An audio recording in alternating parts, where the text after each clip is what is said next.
What's up? What's up? What's up? J Money. What's good? You ready for this? Yes, sir. We had a week break Yes. on the podcast. How do you feel about that? Felt like it was good. We had a chance to recoup, Yeah. regather. Did you feel like, oh, nobody's going to join in again because they missed us 1 week? Or do you feel like, hey, it was a break that was needed? I think it was a break that was needed. I think people fell off at the end. Yeah. Yeah. Yeah. All My right. little episode. Yeah. So we back, y'all. We back with some more back. heat. We back. We back with an episode that we went live on Instagram. Right before. So thank everybody for tuning in, for those that were at work Yes, sir. or at school tuning in to help us come up with an idea. Yeah. All right, you want to talk about the series, what it's going to be called? So this series, I don't know how many episodes yet. I think we go with 4. 4-episode series. Or 3. 4. 4. 4. 4. 4. 4. All right, Sipping on 4 foes. There it is. Oh, look. all right, so Speaking with the thing. we went to the rodeo Heritage Night. Yep. And we were able to have a little fun. Had a blast. Let our hair, well, Jared can let his hair down. I let my hair stay put. It don't move. Hair was up. It'll turn here and there. I think I'm gonna cut it down this week. Anywho, yeah, I'm gonna cut it off. It's getting hot, so I gotta cut it. What you doing? So series title. We're gonna take a deep dive into an interesting brain to myself, to I think what you guys will find interesting as well. Yeah. And it's the mind of an athlete. Yeah. So we're gonna spend 4 episodes on that, and today specifically, today's topic is gonna be man in the mirror.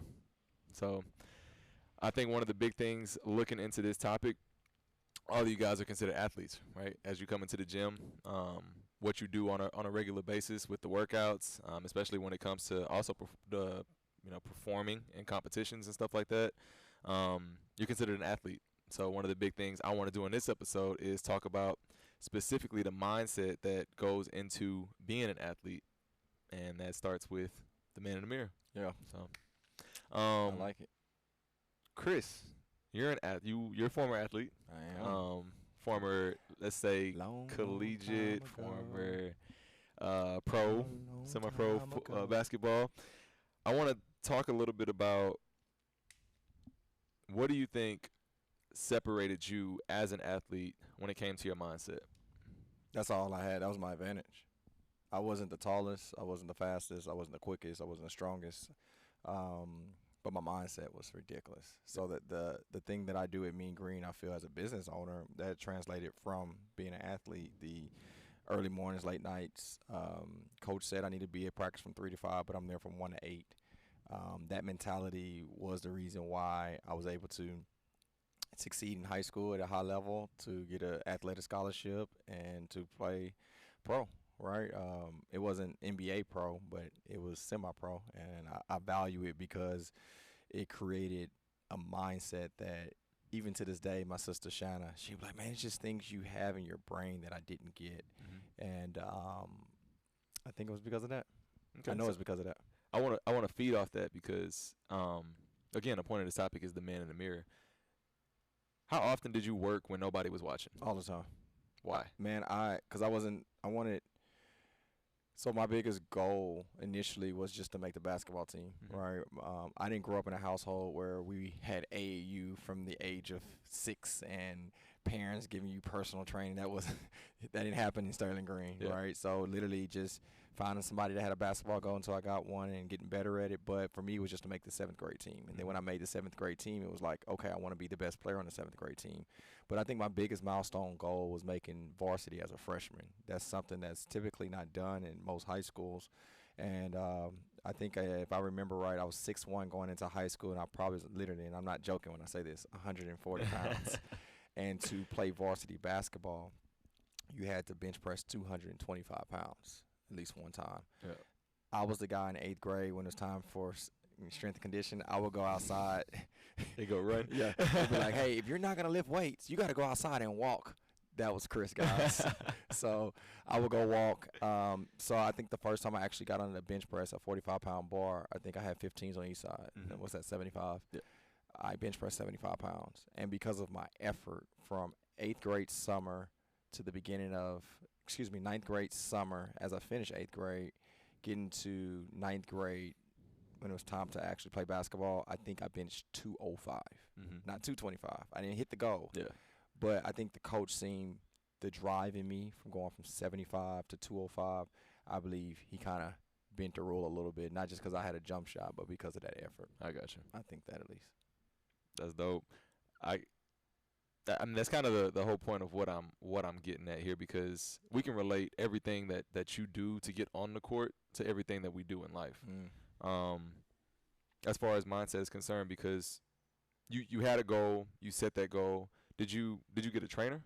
No, I didn't. Again, my dad, man, he worked in the oil field. Or he worked for Shell, and they make decent money for an individual. Yeah. Maybe with a wife, maybe with a kid or two. Yeah. But I'm one of 7, and my mom, her job was to run the house. So getting a personal trainer, what? You know what I mean? Like, it was great just to – when I got a basketball goal, I think in the 6th or 7th grade, that was like a big thing to have a street basketball goal, right? So, no, I didn't have a personal trainer. For me, it was no Netflix. It was no – excuse me, not Netflix, YouTube. It was no Instagram to see what everybody else was doing. Yeah. It came down to creativity. I would watch these – hopefully See, Eric look, will get me. this is not fair, because y'all got on me about the age last time, and I know for a fact that was because of age. He stopped and paused like, Yeah. he about to say I'm old. I used to watch VHS tapes, right? So we would get these tapes from Blockbuster, Yeah. and it would be like, Come Fly With Me was the name of the actual, I guess, a movie. It was Michael Jordan, Come Fly With Me, and he had highlight tapes of him playing in the NBA season, and I would watch that same video over and over, and then go in the yard and try to mimic his moves and use things around the front yard, whether it was my mom's rocks in her plants, whatever they called.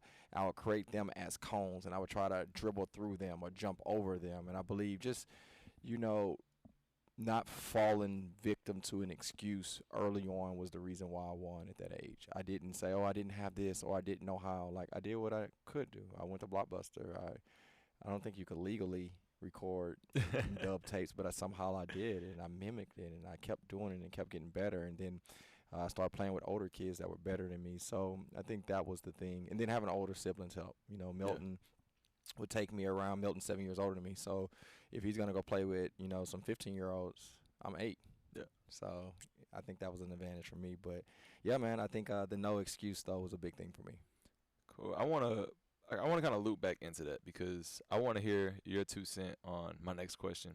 But I kind of want to focus on everything that you just talked about. So you're a kid, right? But even as a kid, this is dominating your life. Absolutely. You're focused on how to be the best player you could be. You're setting goals. You're achieving goals. And we're not even talking about sports. You're setting goals. You're achieving goals. You're getting your self-imposed plans together, because nobody's guiding you down this. When you hear people say, because I hear it often, obviously we're athletes, and we talk to people that have never played sports, and they'll say things like, it's just a game. Right. So when people like Tom Brady won't retire, people say it's just a game. Like, why don't you just give it up? Like, you're old, give it up. How does it make you feel as an athlete, knowing everything that you put into it, to hear people say it's just a game? They just don't know better. That's it. It's like sitting in a barbershop, hearing people talk about what athletes better or what they should be doing in the off season. Yeah. You have no idea, right? Like, or here's one of my favorites. Oh man, if I was in the game, I just would have did this. Yeah. Like, bro, don't tell me what you would have done in a basketball game playing against LeBron James. Like, they just don't know better. But I think for me personally, man, you do have to realize. I thought of this the other day when my sons were playing basketball in the front yard. I've missed way more shots than they've ever even lived. When you talk about days versus jump shots. Yeah. It wasn't, for me, it was a way of life. Mm-hmm. I couldn't imagine not touching a basketball at the age of 7, 8, 9, 10, 11, 12, 13, 14, 15. Like, just you go through the years, right? Like, me not playing basketball was like the air that hits people's lungs. And I believe it wasn't forced to me. I was very fortunate. Nobody never said, hey, you had to play this. It was something that I fell into. Yeah. I loved it, man. And it was just the rhythm of dribbling and passing and not being able to do something to be able to do something and to go to other neighborhoods and play against different people and to succeed or to fail and then play them again and get better. And ultimately, man, just seeing that challenge of every day wanting to be better than I was yesterday, it's funny because that's the same way that I still operate, and I cherish it. That's dope. I'm going to ask you to talk to them directly. Can you give me 2 examples in your adult life of situations that have happened that you've responded to that you might not have responded that way had you not, gone through the training, gone through the adversity, gone through the triumphs of being an athlete? In your adult life, when it had nothing to do with athletics, how 2 examples of maybe how it manifested itself into your later life. Yeah, great question. One that just instantly jumped in my head was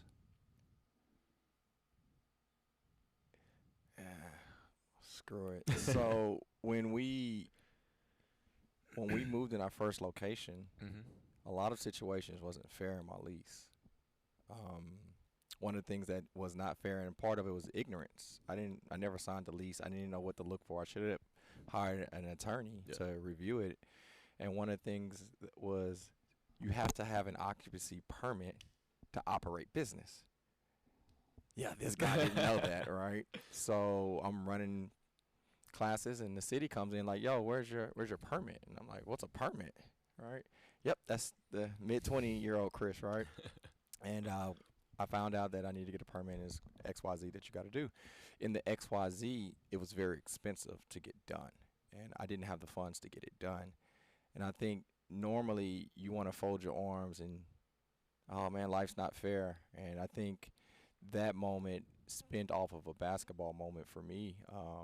My 9th grade year, I made varsity, but prior to making varsity, it wasn't popular from the seniors, the juniors that been in high school, and here's this little scrawny little freshman that's coming in to play. And without saying a name, I remember a guy telling me what to do in the drill. Yeah. And I was like, okay. And he went in and told me what to do, and I remembered it, and I went in, and it was the exact opposite what I should have done. Yeah. And I went out there, messed up the drill. Coach cussed me out. You're not smart enough to comprehend the varsity level. I mean, he like slaughtered me. And I'm looking to the sidelines to my teammates, supposedly, and they're laughing at me. And I remember thinking to myself as a kid, like, dang, that wasn't fair. Like, why would you do me that way?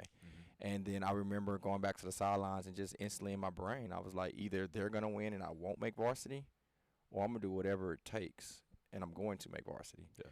So I ended up watching the drill. I implemented the next time, and I just kept getting better at it. And I thought of that when I was going through the thing with the permit. It wasn't fair. I didn't know. But I didn't fold my arms. I went to the city. Who can I connect with? How do I get this done? Hey, I need to take a loan out to get this done. What can I do myself? What peers do I know? And I figured it out. And I think that was a testament of that basketball situation. Another one, when you're talking mindset, was to this day, man, like I've lost some loved ones. AJ, my best friend, was murdered when I was 21. My mom, Charlie, Natasha. It's a couple of peers that I grew up with that I lost.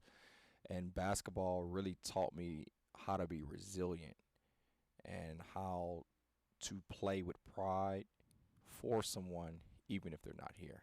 And to this day, I live through legacy with my mother. That inspires me.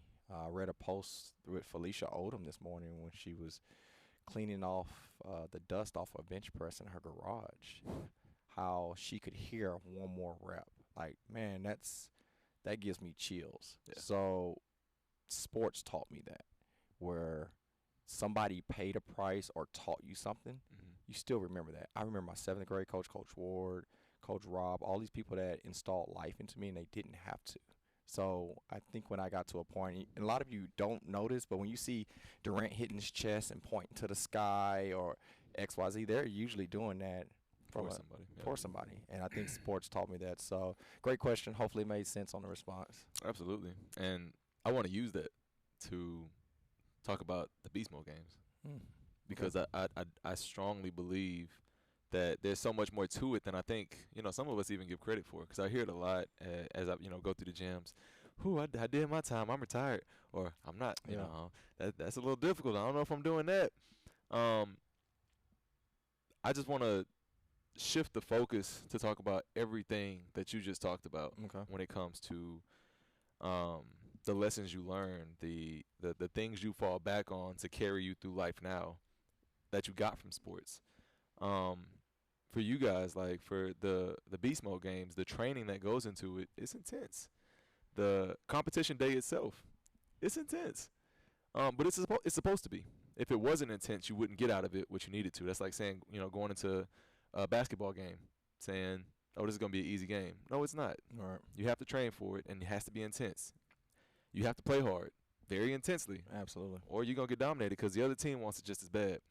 I think putting yourself into those positions really obviously teaches you life lessons to latch on to carry you throughout life. Like it doesn't have what you learn from training. Let's say we do a throwdown. Mm-hmm. What you learn from that, honestly, you can't learn anywhere else. The Absolutely. the failures, the I could have done more, is the how you do more after you fail. You learn about yourself. You learn about other people. You learn about really everything that surrounds you in life. What's my support system like? All of the things that you can learn from training for something and then performing for something. Heck, Yeah. maybe you make yourself proud, maybe you disappoint yourself, All right. but you have to put yourself into those positions. And I applaud and love the beast mode games for that because it does put people into those positions. I even find myself sometimes like, and I'm a trainer, like, who the beast mode games? This is Yeah. it's a Yeah. little tough. Yeah.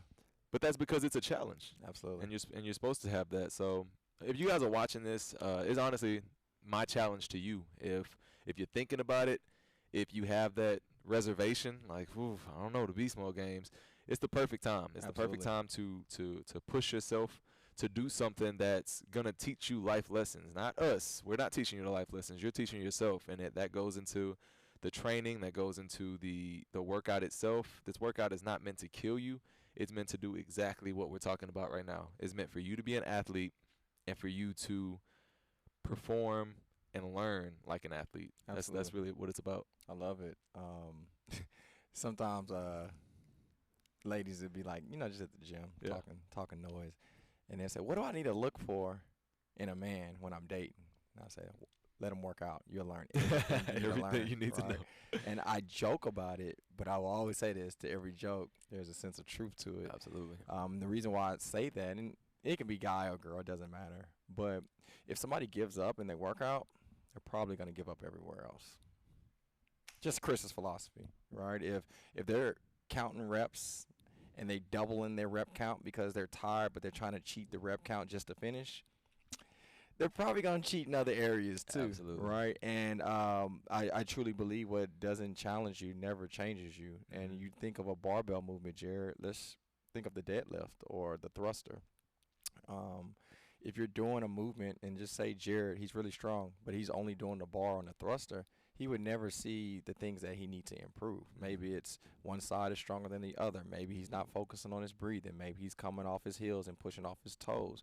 But when you get more weight on the bar, it will show you the things that you need to work on. Absolutely. And I think that's the beauty of the competition. That's what it was made for. The Beast Mode Games was never made to make money. It was never made to be the biggest, baddest fitness. No, I wanted to be a part of a community that help people start something and finish. And a lot of people have played sports before, Jay. But there's probably even more people that have never played in middle school Yeah. or high school or pro.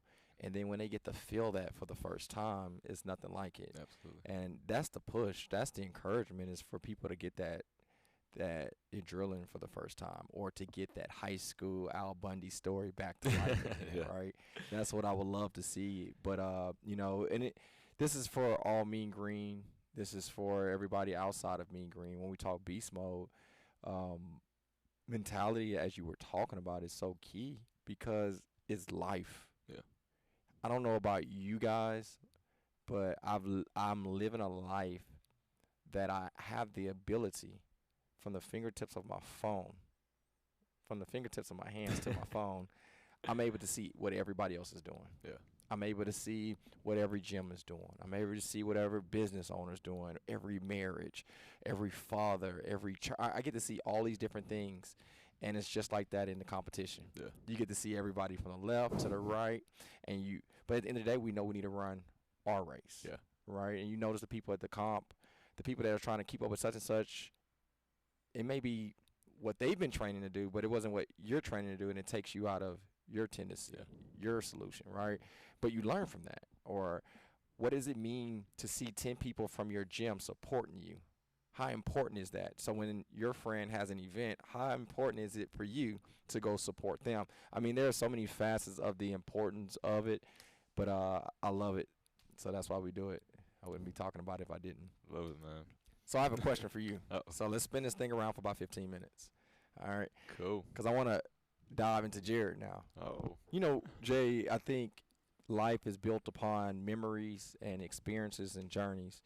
And it's easy for people to have the mic or a platform like us to talk about the struggle, talk about how hard it was, our injuries, and how we had to overcome it. But there's a lot of success that comes with being an athlete. Mm-hmm. I want to talk about the success that you've had and what did that do for you now? Mm-hmm. So we know about the knee injuries. Mm-hmm. We know about, or some of us knows about the knee injuries. Some of us knows about just the ball may have not bounced in the direction. But let's talk about the things that did happen because of sports and why you do some of the things that you do. From football, what's the first positive memory you can think of? Just spit it out there. The first positive memory. First positive memory from football. I left, so my sophomore year in high school, Mm-hmm. I actually transferred. So my mom, we moved to Humble. Okay. So I started off in Pearland. From that year, I transferred out, and then I went to Atascocita. Mm-hmm. So I remember going to summer camps there, and it was just so new for me, right? I had already, I built friendships through football, basketball, track. Mm-hmm. Like I had all these tight friendships in Pearland where I grew up, and I just up and left, Mm-hmm. right? So that year we moved. That was my sophomore year, and I remember getting there, and it was kind of like looking for a new life, and it was a positive, but wound up being a negative. We talked about identity in a podcast, Mm-hmm. but athlete was my identity. Mm-hmm. So going into that new school, I was an athlete, and it actually all worked out because right before the season started, as a sophomore, I found out, hey, I came in, I worked hard, I made new friends, proved myself, and I found out I was actually, in competition to be a starter. Oh, wow. As a sophomore. As a sophomore. And as a receiver at a brand new school. So that was the first moment, as an athlete, I felt like proud. Like this, all the hard work, all the, myself, it paid off, or it's paying off, right? Like being an athlete it's okay to have that identity because it's who I can be. So that was one of the first times, I was like, aha, to this whole athlete thing. Like that was dope. And I'm curious now if anybody know where I'm going with this, right? Because you had that aha moment, that proud moment of yourself. Give me 3 that you've done probably in the last 2 years where you had that same feeling like, aha, I did this, or I made this happen, or overcame the odd, and here I am. Curious. Boot camp, obviously. When I came down, we talked about it on the podcast. I came down like, let's open a gym. About to be a gym trainer. Gym. And Chris is like, boot camp. Like, okay. How you spell that? Okay. So getting out there, I just gave it what I had. Right. It wasn't necessarily something I was the most comfortable with or knew exactly what I was doing, but we just decided to go with the blueprint. So last year, obviously we sat down, and there were plenty of times where we sat down, but towards the end of the year, we sat down and really looked at how the year went, and that was just kind of like a confirmation aha moment. Like, dang, I really did it. Yeah. So that was cool. That would definitely be one in the past couple months. Another would be the gala. The gala, why? The gala. Last year's gala, I don't think we had really any boot camp representation. So there were a few, but it wasn't like this year was. Yeah. This year was dope. So taking the pictures, it was pretty cool. My Humble group came last year. I think one person came from Humble. This year there was like 10 of them. Yeah. So gathering them in the group, I was like, dang, like we really here. Yeah. So the point of the gala is to celebrate, right? Celebrate the past what has been, and just to bring everybody together, bring all the families together, North Side, South Side boot camps. And this year, especially with that North Side group, it felt like, dang, we really are coming together. And then when I brought the Southwest in there, it was like 20 of them. I was like, dang. Yeah. So that was an aha moment because, again, starting off with the first one, like, boot camp, I was like, oh, okay. And then last year, nobody was really at the gala. So, to me, it kind of felt like, nobody's getting not nobody, but they're not really getting the full experience of what Mean Green, the family, is. Yeah. So this year, for all of them to come in and experience it, and I got the text message afterwards, like, thank you for inviting me. That was fun. That was dope. So that was another, like, I like that moment. So that one felt good. I like that one. And it's because it's something I wanted, right? And then the last one, aha moment. First two been good. I know. The third one, I don't know if it's going to be any good, but The third one. I would say programming. Programming for me. Yeah, I agree. I think the coming in, as I talked about, I went to school, so you kind of learn how everything works. For me in a strength and conditioning setting, even though I was an athlete and I did all of that, me programming or helping program for a strength and conditioning setting is still new for me. So getting into it, I throw these ideas out and obviously bounce them off you every now and again. You'll be like, I don't know about that. Sometimes you're like, I really like that. So it's cool. It has been cool learning that, but a couple moments that have been just aha, like I'm doing well, is getting feedback from people in the gym. It's a great feeling. So to come in and kind of practice not only what you preach, but what you've learned, and to put it to action and to see people, getting results, enjoying movements, seeing it be beneficial to people. I think that has been the biggest aha moment, because I have when we first started the warm-ups, everybody was like, that's a workout. But I actually haven't heard. I've heard it a couple times, but for the most part, now that people are into the rhythm of it, I think people really find it beneficial. Absolutely. Like, it's quick, but it gets you going, and everybody they feel ready for the workout. So just to see people kind of take that transition, because early you have to get past the initial people don't like change. So I kind of waited that out, and now people they really find it beneficial, and for me that's an aha. Yeah. So that's so cool to hear, because all right, go back to Tom Brady, right? When we were talking about it's just a game. Yeah. It's way more than a game. And here's the response question that I have for you in addition to what I asked earlier. As an athlete, and anybody that's ever played a sport, correct me if I'm wrong in the comment section. To this day, we still have dreams of pivotal moments in our career. Yeah. What if I wouldn't have transferred? What if I would have transferred? What if I wouldn't have got hurt? What if I would have went to this school? What if I would have took that last shot? We all have these, like, seriously, literally, you dream of these moments. And muscle has memory. You think what Jared just said, the way he felt, right? Yeah. Making a noise in a new school, which is a very competitive school, Tacita in football. That feeling he felt it again. Yeah.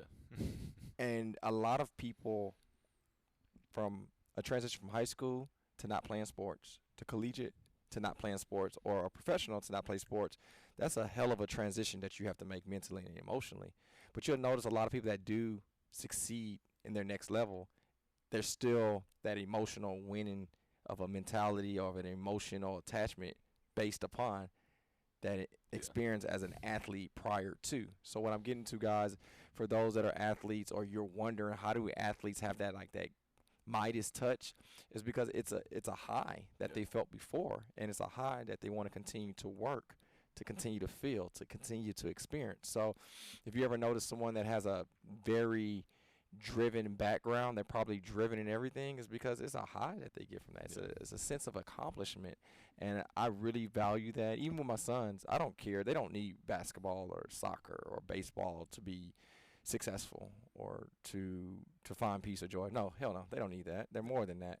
But I do love the aspect of what they're gonna learn playing a sport. Absolutely. The things that a book can't teach you. Yeah. The thing that someone else can't do for you is what I really love. Is that mindset. Yeah. So that's my 2 cents, man. I love it. I love it. That's my 2 cents. So let's get into the depth of the reason for the title. I did have a question. Oh, okay. It was a response question. That's the question. But it'd be really quick. Yeah, I got you. So hearing that, what would you change, if you would change anything about what you experience in sports? Would you change anything, or would you not change anything? About what I experienced in sports? Yeah. No. Boom. That's it. I knew it was gonna be a quick response. Like, how many athletes have you met? They like, I regret being an athlete. None. Very few. None that I know. Only ones I would say, like, a parent forced them to play and it wasn't fun for them because the parent was trying to live through them. Overbearing, yeah. But if it's a child or a person that played because of the love of the game, you're not gonna hear them say, "Oh man, I wish I wouldn't have did that. I wish I wouldn't have been at." No, but I do hear a lot of people saying, "Man, I wish I would have gave sports a try." Mm-hmm. And it's not too late. But I'll come back to that portion. But I did got want to say that. All right, go for it. Man in the mirror. I wanted to talk a little bit about what that means for us, but also for you. Man in the mirror, I think, is a very, very powerful statement because, especially when it comes to being an athlete, when you're on the field, you can't lie to yourself. You absolutely cannot lie to yourself. Can't. You know how much effort you're giving. You know what you got left in the tank. You know if you're, quote unquote, better than somebody or not. You know that. Like, you absolutely cannot lie to yourself when it comes to that. So when it comes to life, I feel like sometimes we do try to lie to ourselves. Yeah, man. When it comes to, lifting weight, that's just too heavy. You always try to find excuses as to why you can or cannot do something. But again, as an athlete, being on the field of play, beast mode games, being on that course, just being out in front of people, you can't lie to yourself. And that's one of the beautiful things I want to talk about with this, the man in the mirror. That's good. What is that? Is there a time as an athlete, and then obviously as a man, that you've experienced a moment where you had to look in the mirror because you might have been attempting to lie to yourself, but as an athlete, knowing you can't? Are you asking me? Yeah, I'm asking you. Dang. All right. From what standpoint you want this question? Personal, entrepreneur, fitness. One moment, but I want you to, as an athlete, first. Okay. I can start if you want me to. Yeah, you go first. Okay. So, conditioning sucks, y'all. Oh yeah. Conditioning sucks. Yeah. Football, if y'all don't know, the length of a field is 53 yards. So I remember for some of our conditioning, not length, the width of a field, 53. Actually, my football coach that I coached with at Midland, I think it's 53 and like 1/3 or something like that. He had it to the T. But that's how wide a football field is. So for conditioning, when I was a receiver, they expect you to run like a quarter horse. So got to run and back, down and back. So our conditioning would be like 1 down and back, 2 down and back, 3 down and back, 4, 3, 2, 1. So yeah, like when you see that task put in front of you, it's a little daunting. So we would have to do that, after a lifting session or before a lifting session, whatever that is. But as an athlete, you're expected to, as a receiver specifically, you're expected to run. Let's just say the time was over and back. You had 25 seconds or 24 seconds, whatever it is. and you had to hit that time every single time you did it. So if it was 1 down and back, boom. If it was 2, obviously the time went up, but you had a time. You had to hit it. 3. So as an athlete, or as somebody that I'm a human, you get tired. Absolutely. So for me, there were definitely times where running those, I did in my head want to say, "Oh shit, my knee hurt." That's real. Right? That's real. Where I just wanted to sit down and be like, I can't do this. My knee. That's real. That for me, that was one of those times where I had to mentally toughen myself up to where it's like your knee does not hurt. You're just tired. Keep going. So yeah, conditioning wise, it definitely challenged me and had me to have to That's good. look myself in the face and be like, That's what good. are you doing right now? So that was definitely one of those moments for me. Mine would be I don't even know if he's gonna hear this. It'd be dope if he did. Shout out to my guy D Gibb, Daniel Gibson. Me and him we grew up in the same era, and met him I think when I got in the 9th going to the 10th grade. No, I got to the 9th. I was in the 9th. He was in the 8th. And we met. It's an iconic spot to play in Houston called the Fundy Rec Center.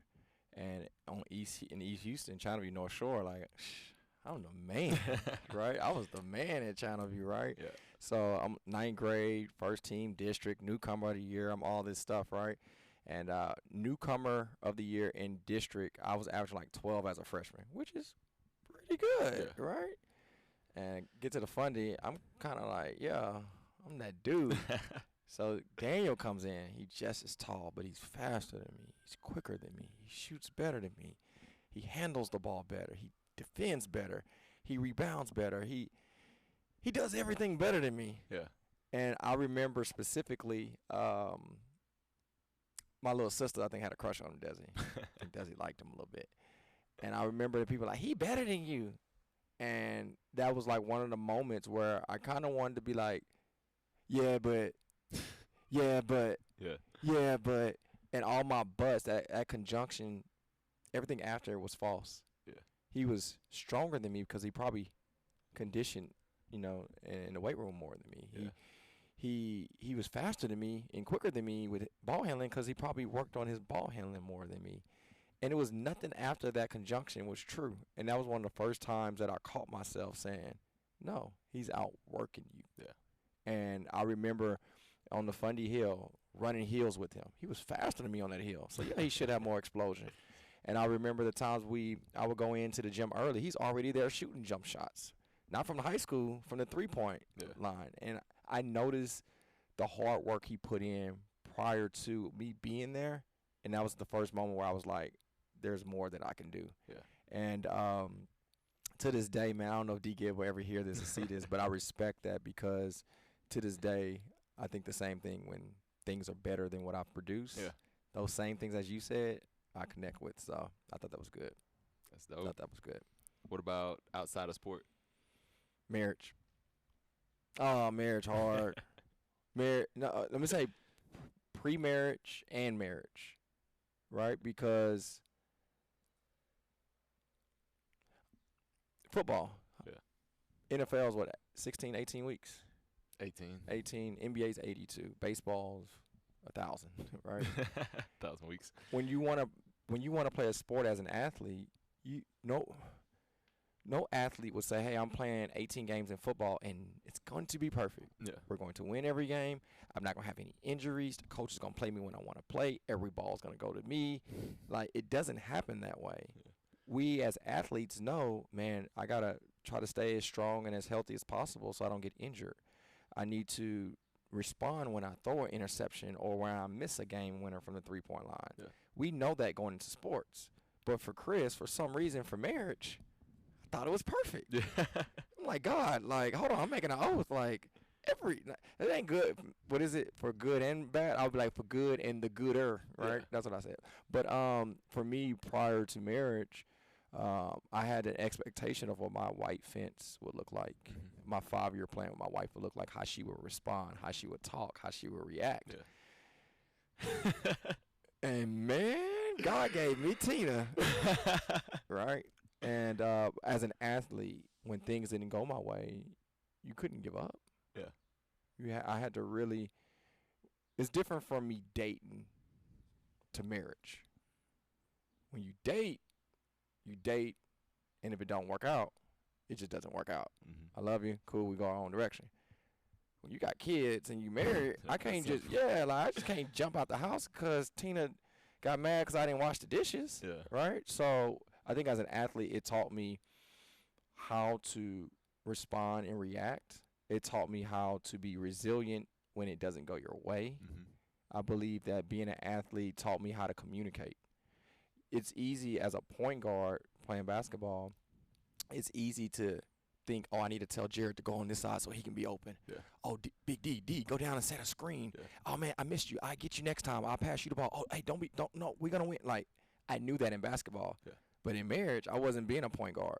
When Chris got pissed, he shut down for 4 days and he didn't want to talk. Yeah. So just thinking of those things really helped me even to this day. Please, God, I ain't perfect.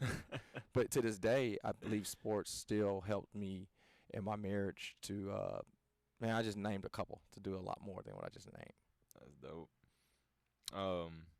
Feeding off that, I want to talk about staying on the same topic, but kind of why I came up with, or why I thought about this. It's primarily because I just came back from San Antonio. All right, talk to us about San Antonio. My little sister just played in the state championship game. Okay. So they reached the pinnacle, right? When it comes to, which is difficult. Yeah, high school sports for them, for women's basketball, they reached the pinnacle, right? The state game.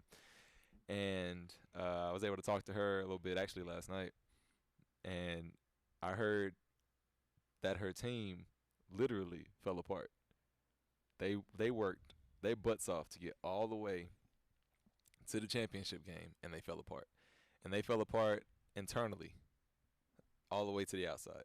They crumbled, and it had nothing to do with their competition. Golly. It had nothing to do with anybody but themselves, which led me to this man in the mirror topic. So even as an athlete, I was just listening to the mindsets of, like, you work so hard to prepare for, let's say, these goals, and I guess the big thing I want to hit on here is making sure you're building on the right foundation. Because at the end of the day, their foundation crumbled. So that's good. Without getting into too much detail, you got parents upset that their kids aren't getting enough playing time. You got kids that are jealous of other kids playing, and that manifested itself all the way into the game. The game. Like you couldn't even put that to the side for the game. And there was, I was there. I watched the game. Only one person showed up for that game. That's crazy. At least, from the outside looking in, that's what it looked like. Only one person was locked in and wanted to play on a team that had a rotation of 7 girls. One girl was locked in. And they're in the state championship game. But the night before, they had 7 girls locked in. So I just think it's crazy from from just a spectator point of view to know what goes into performing at your highest level when it matters most, because it was so interesting to me. Because how do you get all the way there and crumble then? Y'all could have lost in the first round, y'all could have lost in the third round, but you wait till you get to the state championship game to crumble. So it was just so interesting to me, because at the end of the day, like, those girls they've learned a lesson. They're gonna have that lesson, and whether they realize it now or later down the road. Like, that's going to be something that they have to fall back on and be like, damn, we let XYZ get in the way of us winning a championship. It's crazy. So that's crazy. That was interesting to me. And I kind of wanted to dig into how we felt, why we felt how we felt. Yeah, to see that was just, it was mind-boggling to me, but it also let me know the power of the mind. In the comment section, I would love to see participation right here. What can crumble at the end if you don't have a solid foundation? Think about that. Like think about what this guy just said, man. Like, if I was to give you guys mine, or one, not mines, but one, man, I can really fumble the ball on being a father if I don't build a foundation. Yeah. And how will that affect me and my family, right? Like just think of the things that if you don't control and you have the access, like they had access to control Absolutely. the internal situations and challenges. Could have been communication. It could have been um, having understanding or patience or whatever it may have been. It could have been a lot of different things. With that being said, I know the screen went black. Here we go. The things that I look forward to seeing people grow at is finding a way, even when it's not a book to teach you. Yeah. You know, and I think as an athlete, that's the thing that you really have to look at. That's the thing that you really have to figure out. So I want y'all to, okay, just bear with me on this part. All right, Jerry, I'm gonna dig in on this one a little bit. All right, if you're really in a position to win, you have to value winning at that moment more than anything. There are so many great teams that we would never ever know as a winner because they fumbled at the end. All right, think of the Houston Oilers for those that are old enough. So 93, I think they were up 35-3 and lost to the Buffalo Bills. And it was because they got to a point where they didn't know how to finish. And I guess what I'm getting to, and I'm trying to pour this out in a way to really encourage everybody, if you have great health, if you have a heartbeat, if you have a relationship that can be repaired, if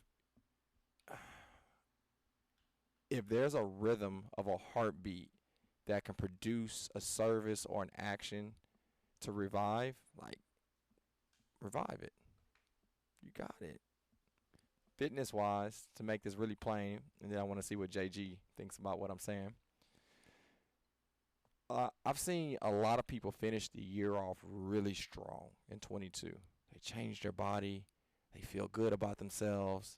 They got momentum. But now we're towards the end of hitting that final 10 pounds. The worst thing right now is to go back to your old tendencies and your old patterns. So as we think of that, JG, what do you think personally, why do you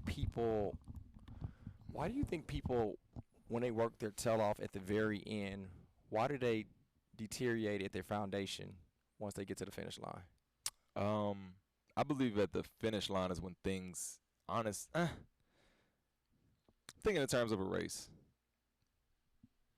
right? You do have this hump that you have to get over in the middle of the race, right? So if you know what I'm talking about, you know, you get to a point where you're running and then you hit this runner's high, right? But you have to get to that runner's high first, and sometimes it's a track to get there.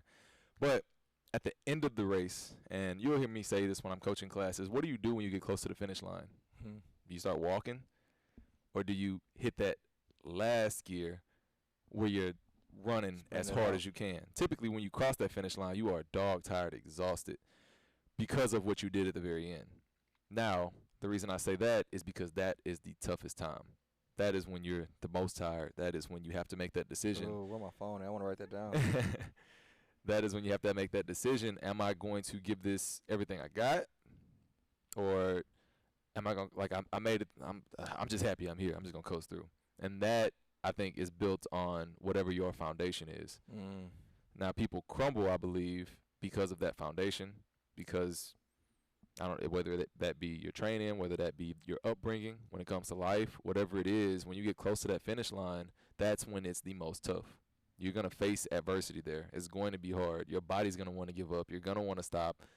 All of those those processes, all of that stuff is going to be all caving in at once, but you're right there. That's real. So I believe that's why people, if you're not built on the right foundation, that's why you crumble. That's why people in championship games, sometimes we're looking at them like, dang, you didn't even belong here. But I think that has to do with the foundation, your mindset. Like, how strongly did you actually believe in yourself leading up there? Are you surprised that you're here? Did you actually work hard and you feel like you belong here? I think that all plays a factor into it because, I'm thinking in terms of, championship games. I'm thinking of TCU versus Georgia. Everybody literally, we're like, dang, did TCU belong here? And I think it can fall back on psyche. Like, did they really believe they belong there? Yeah. It showed in the game. I don't think they did. Right. I don't think they thought they should be there. I think they were happy to be there. And I think they had, this moral victory of, we weren't even supposed to be here and we made it. That obviously that foundation crumbled on them at the very end because that's not the foundation to win a championship. So I believe, things get tough, especially in situations like that. And I think that there are pressures on the outside that start to cave in on you. And if you're not strong enough, they collapse on you. I believe that's what, that's why people, when the going gets tough, when you're right there, that's when it matters most. I like that. Well said. So, all right. Let's do this. I want to ask you one question. Okay. And then let's give them some steps on how to face the mirror. Cool. All right. Question I have for you is the song Michael Jackson, Man in the Mirror. Looking at the man in the mirror. What did that mean to you? To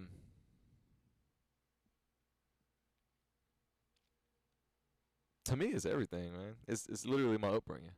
It's literally my upbringing. When I, in relationships, in sports, in, my profession, I wake up every day, and when I go to sleep,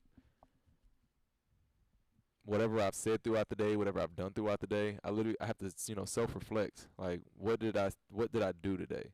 Am I satisfied with that? Or not even satisfied. Was that good enough for you? When, relationship-wise, how am I in this relationship? What did I do? How am I acting? Was that good enough for me?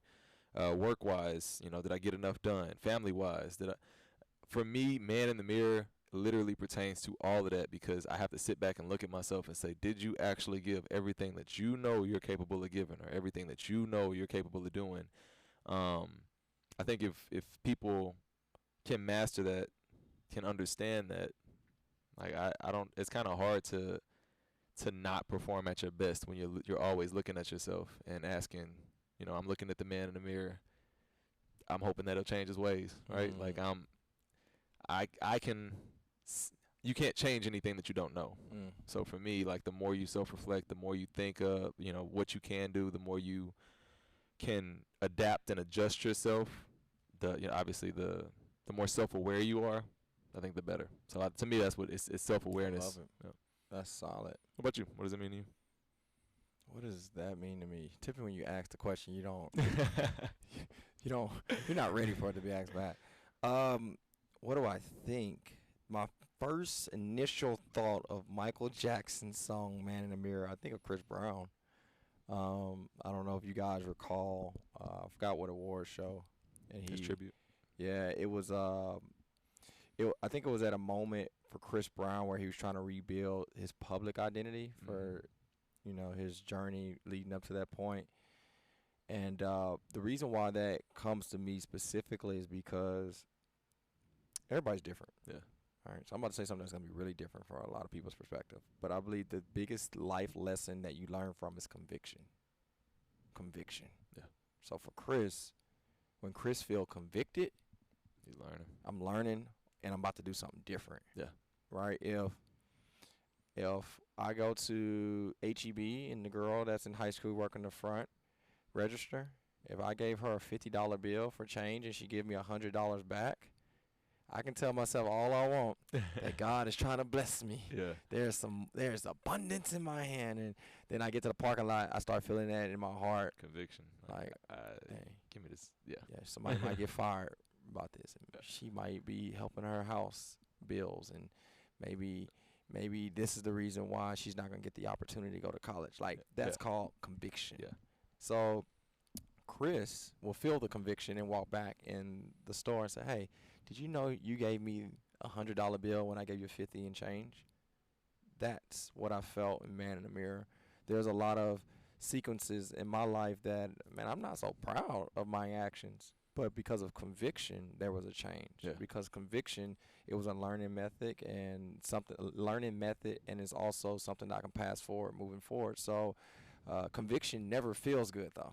Yeah. Like nobody wakes up in the morning and say, Erica, I hope I'm convicted today for the way that like nobody wants that. But when I think of the song, I think of Chris Brown, and I think of conviction, and in the most challenging areas of Chris' life where he was convicted, I was able to win because of conviction, and that's what I think of on that song.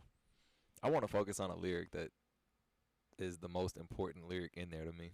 What you got? If you want to make the world a better place, take a look at yourself and make a change.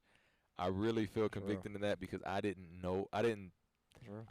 understand the importance of that one line until like last year.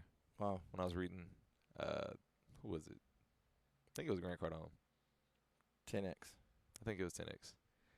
But everybody, and I've learned this, as I'm getting older, as I'm progressing through my profession, as I'm, seeing interactions in life and how people interact with each other, I'm learning that people really do expect the world around them to change and fight changing themselves. People really do.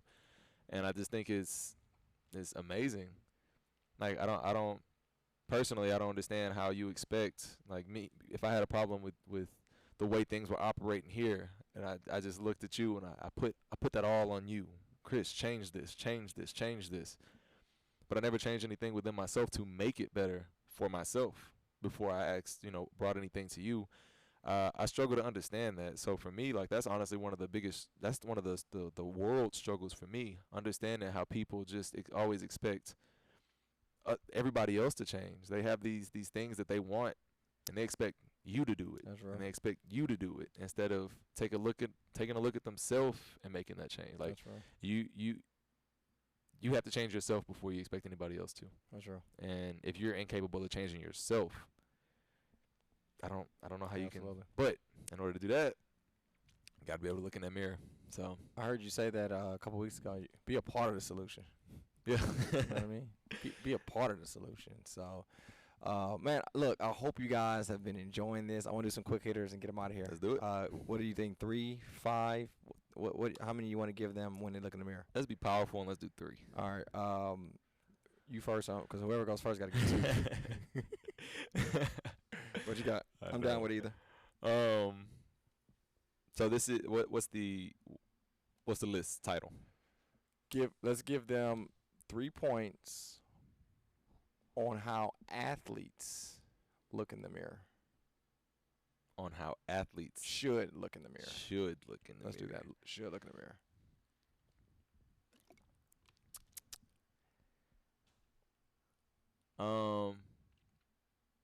I'll say number 1, trust your gut. I think that I believe your gut is parallel to the conviction that you just talked about. If you're doing something, kind of like me when I talked about the conditioning earlier, I'm running. For some reason, my knee all of a sudden wants to start aching because I'm tired, but my gut knows I'm really not tired. I mean, I'm really not hurting. I'm just tired, and maybe the coach he knows my knee history, so he'll be like, it's okay, cool off, you're good. Right. But my gut knows I'm not tired. My gut knows if I want to, if I want the coaches to trust me, if I want to, be all conference receiver, if I want to break records, if I want to do X, Y, Z, then I need to run. I need to run through this. I need to do X, Y, Z. That's what my gut's telling me, and it knows what I need to do. But my body, at the time, is tired, and it's going to try to find a way to tell me, no, don't do this. So, number 1, that would be for me. Trust your gut. Dang, that's really good. I'm going to do that. I'll do that. Number 2, for me, you said a good one. What would be a good one? Number 2, how should an athlete look in the mirror? All right, I got it. Erica, let me do a zoom up. I want to talk to like 50 different people on this one. Tell me when you're ready for me to talk to them. Scoot up. Oh, that's a good one, y'all. I feel like it might not be good to everybody, but it's gonna be what Chris needs to hear for himself. Okay, there we go. You know, everything that you see in the mirror, that's what it is. Like, stop having an expectation that people owe you things. Stop being the freaking victim. Stop waiting on somebody to do it for you. Man, that very image you see in the mirror, that's exactly what it is. I'm not saying it can't change, but man, stop playing that role. If you want to look a certain way, go get it. Seriously. If you don't like your current situation, go get it. I know we all have had trauma. I'm sensitive to that. Not all of us, but some of us had trauma. Some of us didn't get the same opportunity. And we all have a certain background. But this ain't the time if you want to win. I'm saying, remember, Jared, what an athlete should do when they look in the mirror. This is not a time to play the blame game. Like everything you see in the mirror. If your image have a dirty clothes all over the floor behind you, that's exactly what this situation is. Stop saying, oh, I'm going to wash clothes tomorrow. That's why. No, it's dirty in there. Like, fix that. And the reason why I'm saying that, man, is because it's personal. Because I do look at some things that I'm currently looking at and as obstacles. But, man, it is what it is. The beauty of it is that because I'm able to look and because I can have understanding with my brain what I'm looking at, that means I have opportunity to change it. And I'm just the last person as an athlete with that mindset to play the blame game and hope somebody else is going to do it or feel sorry for me or because I didn't get it the way that somebody else is going to get it, that I should get it. Man, squash that. Like, everything you're looking at right now in the mirror, it is what it is. Fix it. Oh, that was hard to follow up. That's it. That's all I got. That's all I got, ED. That's it. Ooh. That's it. So, you got three? I got three. Step one was crap. Step one was trust your gut. Trust your gut. I remember that part. Step two, it is what it is. It is what it is. Can't put makeup over it. That's it. Dang, I had it. I lost it. Step three, y'all. Oh, okay. What an athlete should think when they look in the mirror. What an athlete should. What does Jared look at when he sees the mirror? I would say, and this is a big one for me. Oh, snap. It's a big one for y'all. Take a photo. Remember that. Take a photo. Wow. Same thing he said. It's okay. Because you have to look in the mirror, you have to be realistic with yourself. It's okay to have dirty laundry behind you in that photo at that moment. But that next photo you take, if it still has that dirty laundry in it, now we're starting to feel some conviction, right? It's okay to feel like, I'm not who I want to be right now. But that next photo, if you haven't taken steps to look a little bit cleaner in that next photo, then it's a problem, right? Like so for me, I believe I like that. To take it one picture at a time. But what's today? If my photo on, March? Mm-hmm. March 6th, 2024 looks the same as it looks on March 6th, 2023, it's a problem. So that would be my big. Like that. Is it March? It's not March. Oh God! Look, let me go see this picture. But no, your picture in the mirror. If you feel like you have the same mentality a year later, if you feel like you're in the same position a year later, whatever that look in the mirror, if you're treating people the same in 2024, if you're, whatever that is, and you feel like you need to fix it. I mean, add emphasis on that. If it's the same, picture after picture after picture. Yeah, I like that. Yeah, I like that. Let me add to that too, Jay. Two things I want to add. Number one, if that picture of what you're looking at is awesome, celebrate that. Absolutely. Right? Like, I think sometimes people think, oh, it has to be hard. It has to be. I love what my brother say about grinding. He's like, nah, man, I ain't grinding. I'm sewing. Yeah. So every situation don't have to be, Number two, as we're talking about taking pictures, why your socks so much whiter than mine? Are those new?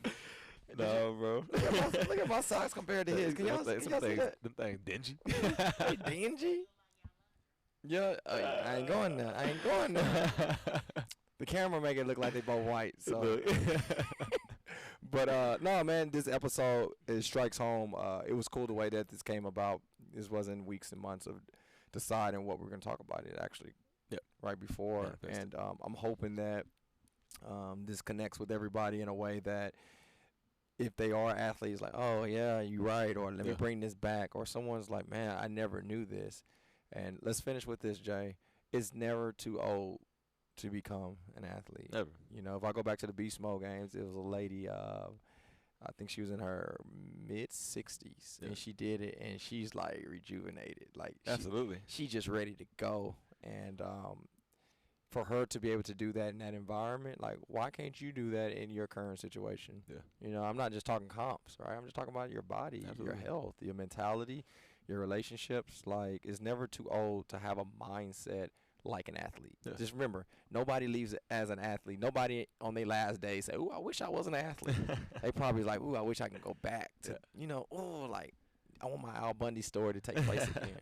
And I want that for everybody. I want everybody to long for that. So hopefully as we journey through this experience, this episode 1 was Man in the Mirror, our next couple episodes, I'm hoping that we can open up a different perspective of what athletes look like and feel like. So I'm looking forward to it. Is what I'm getting to. Absolutely. I want to finish off with, for me, closing. I forgot who gave the speech. Somebody gave a commencement speech to, I can't remember if it was Denzel Washington. For some reason, I'm about to say Denzel. That or Tom, I feel like it was also, might have been Tom Hanks. I don't know. It was somebody, but they said a day that they feel like they live the most is a day when you laugh, when you cry, basically when you're driven to deep emotion, one way or the other. And as an athlete, I feel like you have deep emotion one way or the other. Failure sucks. To fail, to lose, to whatever it is, it sucks. It's a deep emotion that comes as a consequence of being an athlete. But on the same token, triumph, success, championship winning, being on top is another deep emotion.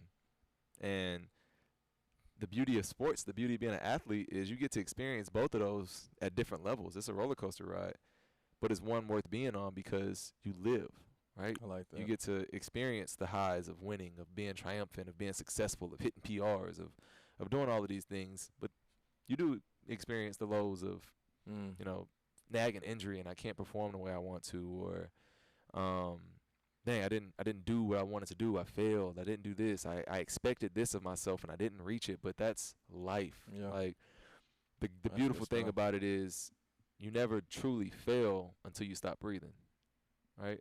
You never truly, you're not done until you're done. When you actually put a mirror in front of your face and there's no fog on that mirror, that's when it's over. But until then, it's not over. So my challenge to all of you, you know, moving forward, like be an athlete in life and in the gym. Be an athlete. Put yourself in positions where you can fail, because when you don't fail, that's what it's all about. So I love it.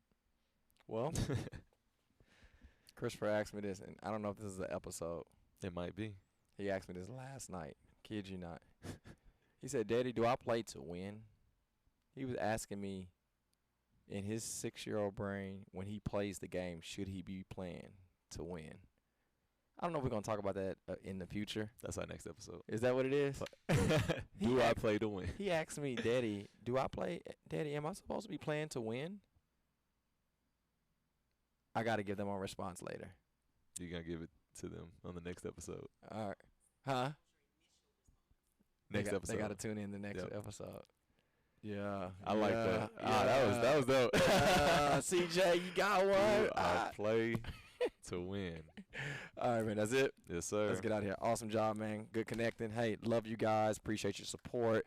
All the apparel y'all been getting up, man. Love you guys. I'm out of here. You're like.